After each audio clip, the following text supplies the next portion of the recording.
Guys, welcome back to Spank Ranch Garage. We're working on the old 350C again today. And this episode, I didn't intend on filming because I expected to do all this in one episode and then it turned into two. It's just getting too long. So we got the pump back on here in the last episode, and that's kind of where I'm going to transition into the rest of what we found and did to this engine.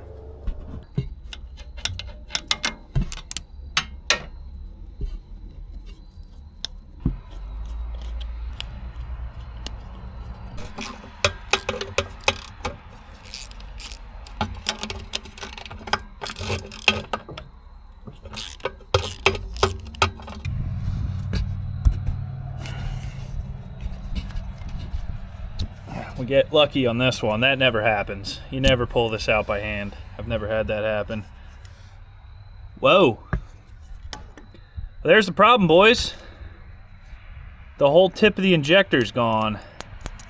That's not good. That means that banged around in the cylinder. And I've never seen an injector tip fly off on one of these Rusamaster pencil type injectors. So, not cool. Hopefully we're all good inside. It is a pretty small part that fell off, but damn, that's why we're smoking so much and not contributing well on cylinder one.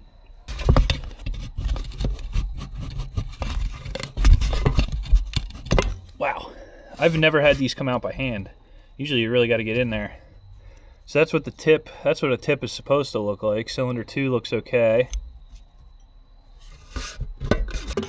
So here's part of the,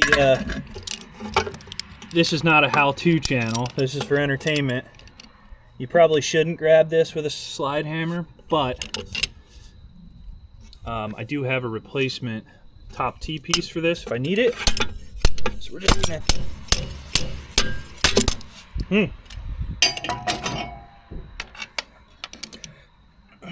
This one don't even want to turn, really. Come on, baby.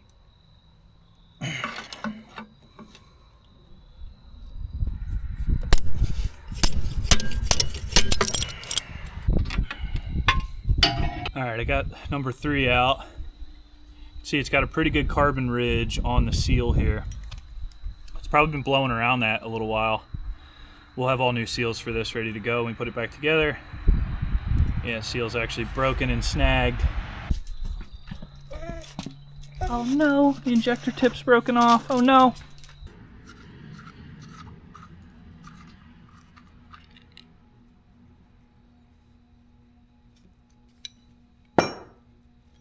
Anyway, there's a rubber grommet in here. They're like always problematic on these. I've had them leak several times. Here's a new one. That's electrical tape as thread tape on this T. It's nice. Nice feature. So here we have 3 different injector designs, which is concerning. So this is not really what you want to find in a 3-cylinder engine. So this one uses a flat head for your travel stop and a loose nut. This one's got a fixed nut and it's an Allen, and it's probably not metric. It is still metric. And then this one, these two do not look alike, or that adjustment is way different. This one's got a line cut in the nut. This one does not. And yeah, that's all loose. So someone's been piecemealing this, throwing one injector at it at a time. That's got me worried. I really wanted to come in here, clean these out, maybe lap them in, and kind of show you how I would refurbish these. But at this point, I'm thinking, this one's got a gouge in it. Like, what the heck was going on here? Pull the junk one apart first. That little extension there, that's your stop that basically hits the back of the pintle. Say, hey, you've come up far enough. Here's the spring it fights against. Here is the spring, oops. This little part is like the spring perch. And then we should be able to slide the pintle out of here. If it ain't too bent and jammed in here, it might just be bent and jammed in. Alright, I got the pintle out of this one. I'm calling it a pintle valve, I don't know what it is. But anyway, it's actually broken. It's in 2 pieces.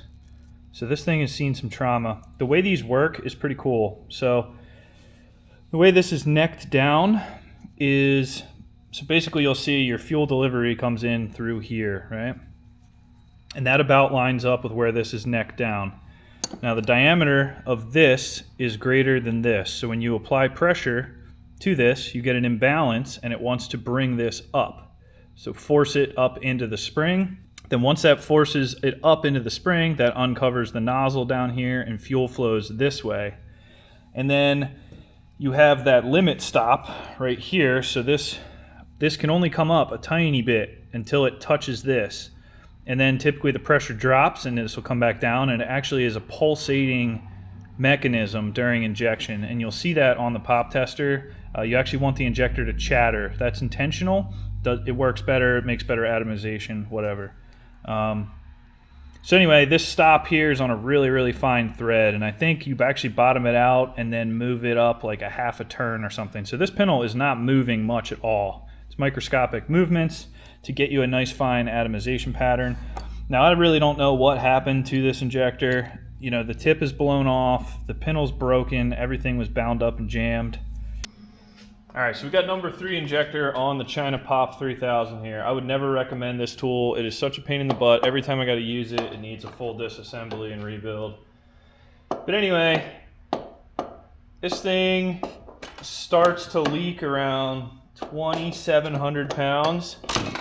It doesn't like to chatter well. It just kind of sprays out. See how that's just like pissing out of there?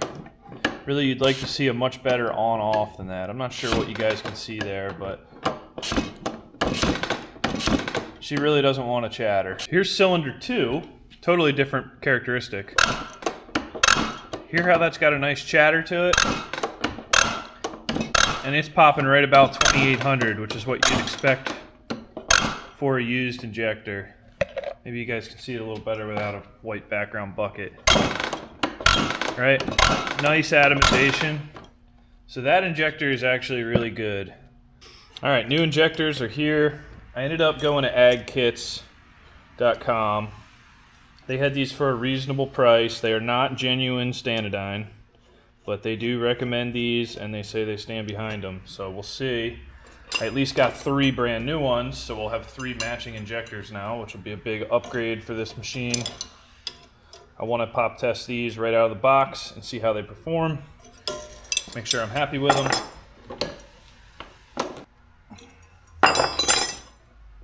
Oh yeah, baby. She chatters nice. All right, let's open up our gauge. Yep. Popping at 3,200, chattering really nice.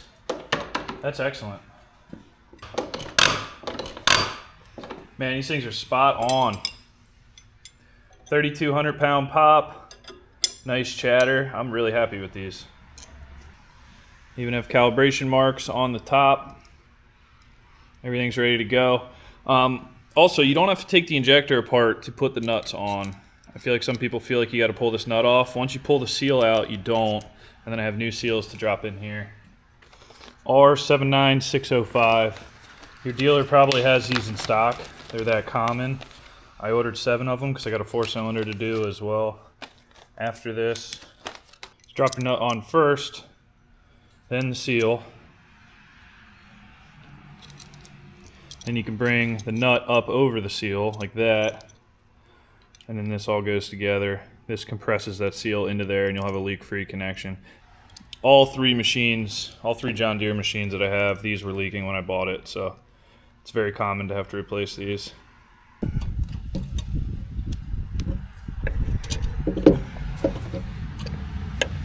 Got a big moment incoming here. All right, so while we're still at top dead center, I'm gonna hit these valves. I'm gonna turn the motor over 1 turn, hit the other 3 valves, 4 valves, whatever, and then we'll put injectors in, we'll start cranking this thing and see what happens. One little tip to make finding your next top dead center easier. Well, you probably can't see. Well, you have to take my word for it, but I stick a paint pen through that hole, mark the flywheel, and then I make a mark on the fan and shroud. If this is 1-to-1, you can use that to get ballpark. If not, you got to keep peeking back here, but it's easy to lose track of where you're at when you're going one flywheel tooth at a time. So if you can do some type of visual indicator to know when you're close, then you know to look for the top of that center hole. So you can waste a lot of time going back and forth wondering, did you pass it yet? Did you not?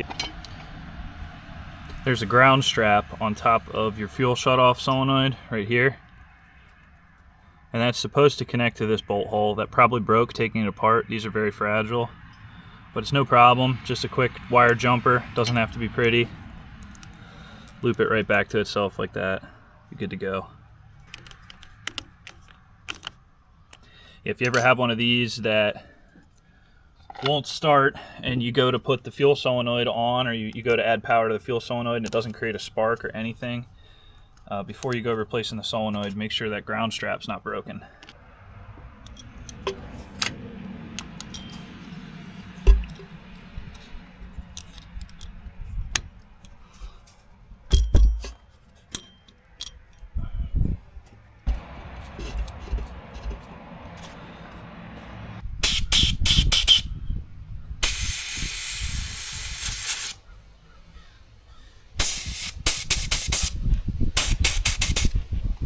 Flushing out each fuel line before it goes back in.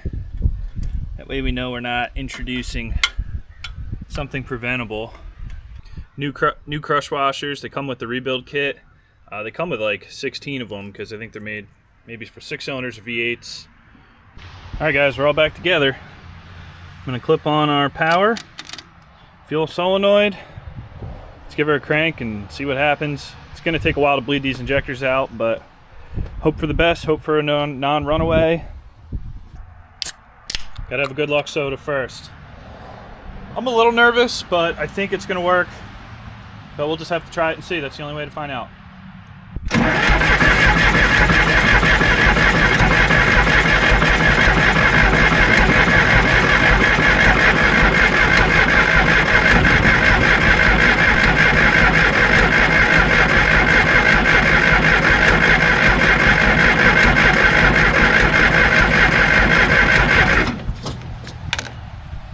Alright, I got a little dribble on cylinder 1 and 2. So we'll snug these. See if we can get it to fire and then get them fully bled.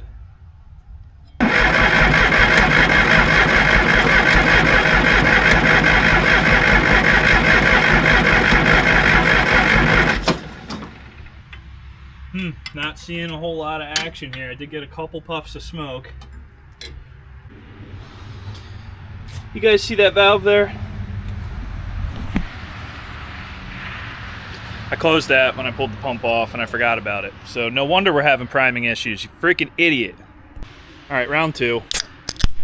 Like I said, this is not a how-to channel. This is an entertainment show.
Through the window. It's all milked up, like it's got air in it. The governor seems a little shaky, not super stable, but it's running great. The thing doesn't smoke at all. This thing was billowing clouds before. Really runs good.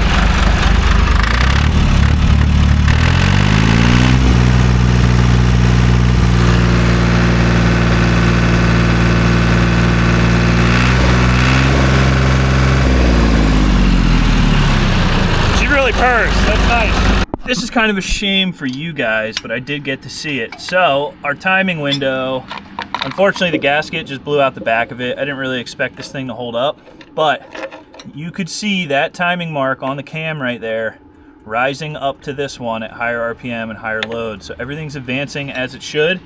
It's a little lazier than I thought it would be. So when you let off the throttle, the timing takes, I don't know, a second or two to come back down to its base number. But it was cool to see that. Not a lot of people have probably seen this in action because they stopped selling these clear windows many, many years ago. And damn, this thing runs good. It idles sweet now, so you can tell the clarity is back in the fuel. We finally got all the air purged out of this pump and out of the injectors. And man, she's a runner, that's for sure. Where'd my lone wolf go?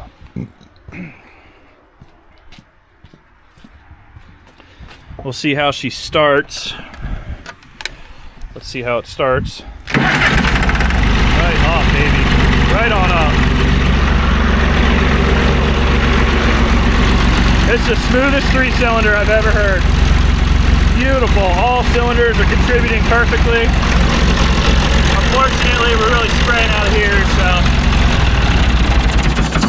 we'll have to abandon the clear window project for now and put that back together. But I was able to verify the timing advance is working. Actually, it looks like it's going a little past that 8-degree mark, but it's tough to tell because you really have to get down here at the angle of the pump, and then remember this glass is a 1/4 inch off that cam, so the angle that you look at it is very important. So it's not ideal, but I was able to verify timing is moving like it should.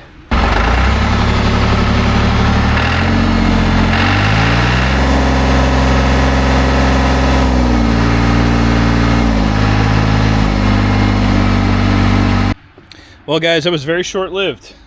Won't run any longer. And look, the check valve is packed with crap. Some type of varnish.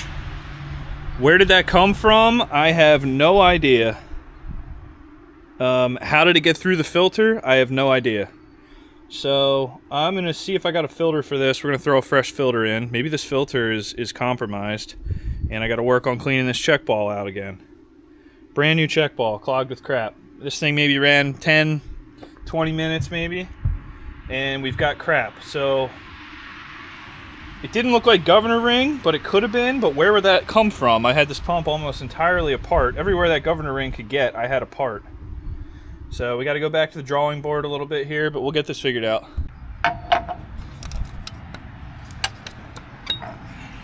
All this priming out the window.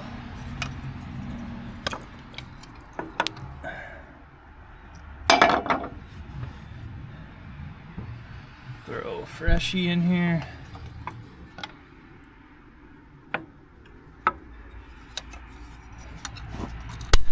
Man, that is really strange because the only thing after the filter is this piece of line here, which has been flushed several times. And so it either came out of that little piece of line or it came out of the pump. And I had that thing disassembled to nothing. The only thing I didn't take apart was the actual distributor head, but that's all on the fresh fuel side of the pump. It's really not going to see governor's trash going the other way. If I understand right, I might not understand right. So I cleaned out the check ball. We'll throw it back together, prime it up, run it for another 20 minutes, see if it clogs again, I guess. Ran her another 5 minutes. Absolutely plugged. What is this substance? What is this? It's soft, which is good.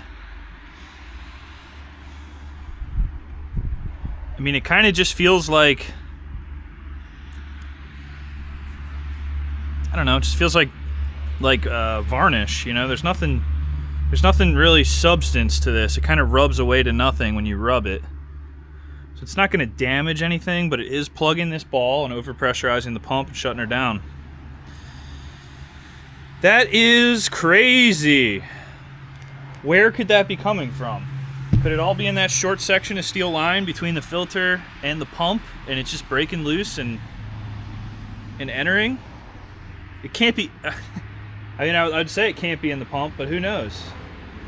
So what I want to do is take this return line and route this thing to a clean container and see what we're getting out of this. I was thinking about it. There's an inlet screen on this pump too that's pretty tight, plus the John Deere filter ahead of it. The unlikelihood that this is coming from that little short steel line, I think, really leaves us with, you know, this must have already been in the pump somewhere, and I just can't wrap my head around where. So now all the pump return fuel is going to land in here. The rest from the injectors will go back to the tank.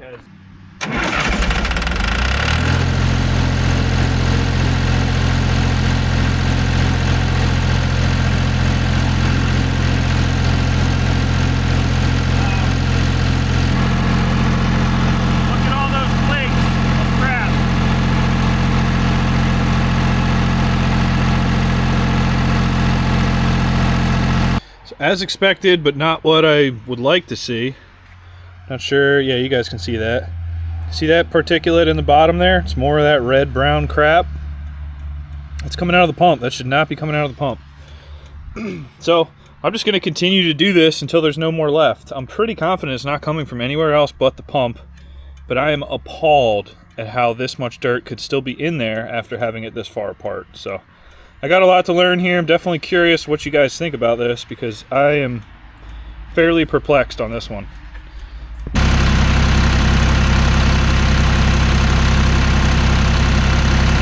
Second shot, you can see still quite a bit of crap down there.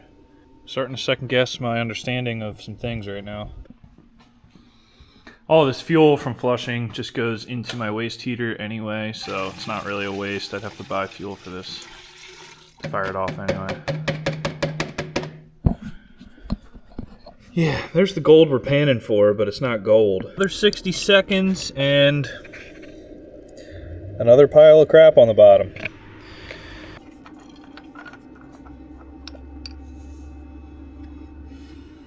What do we think about this? It looks like everything that comes through this fitting would have to come out this screen.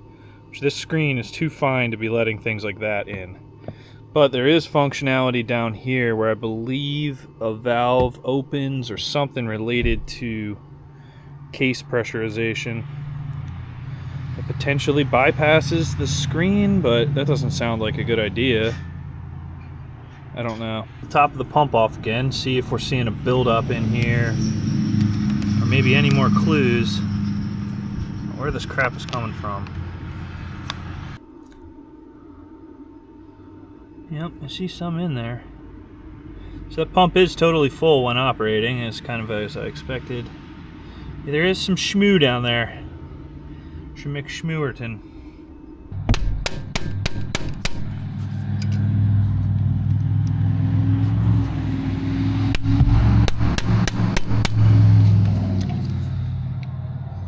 To get this fuel line off, I gotta take the whole filter housing out. Try and get this off of here now.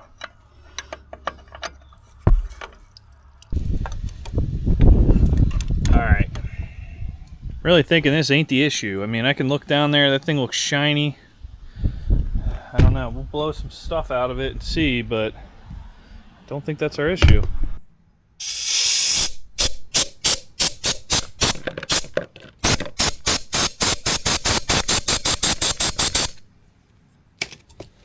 There's a red thing in there, though. Right there, one of them pesky red things we're chasing. It's been a couple hours. I pulled off that fuel line behind the engine, cleaned it out, blew it out. I didn't find anything convincing in there that had anything to do with our problem. So I pumped fuel into those white containers for about 6 containers worth. So probably over a gallon of fuel until I saw that debris start to really diminish to nothing. Now it's back together, running again with the check ball. It's been running for over an hour. I've been coming outside and revving it up and everything every couple minutes. It's been good so far.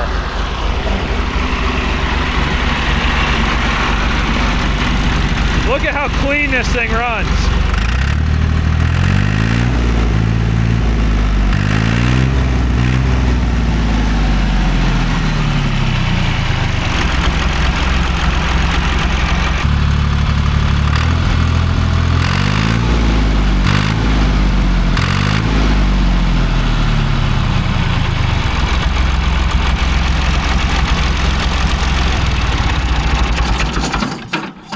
High, low, idle, everything's good. Now we had that complications with that that debris coming out, and that I can't explain. Here's the last of it here. See that crap down there? I would love to hear what some people's thoughts are on that. All I can assume is it was somehow in something inside this pump that I did not explore, and I'm at a loss, but I'll take it. It runs great now. I'm gonna run this dozer for several hours before it moves on to its next owner. So anything else that does break free, if it does, will get caught in here, and I'll just, you know, clean it out as I go. But man, I wish I had an answer for that. I really don't. It just is what it is sometimes. You just gotta do a little better next time. Maybe there's something I need to do different on my next pump rebuild to make sure that we get everything out of there. I think one of the very rewarding parts of this is how poorly this dozer was running before all this work. I mean, it was shooting flames out the exhaust, it was backfiring, popping, it's blowing oil or fuel into the intake manifold, and now this thing purrs. It's one of the smoothest running John Deere 3-cylinders I've ever been around. So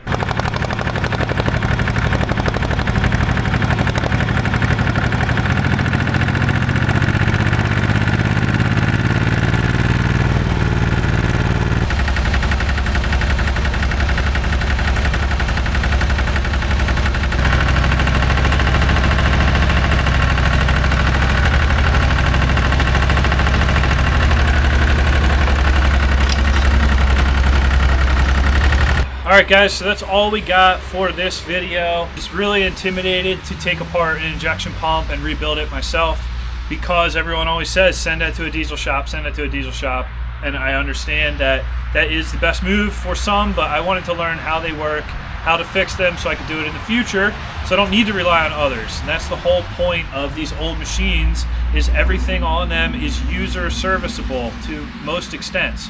When I saw that the wire was still on the timing, the torque screw on the high-low idles, I figured this pump hasn't been gone through yet. As long as I take it apart very carefully, install new parts, install new seals, and put it back the way I found it, it should run just as intended. And I think we proved that here, and I'm really happy with that. Otherwise, the new injectors were a big move. I didn't even realize I was running this thing with a broken injector on cylinder 1. That doesn't feel so good to me, but it is what it is. How was I supposed to know? This big backhoe sitting next to me right now, that needs a lot more attention than this dozer does, but everything here needs attention. This is how it goes.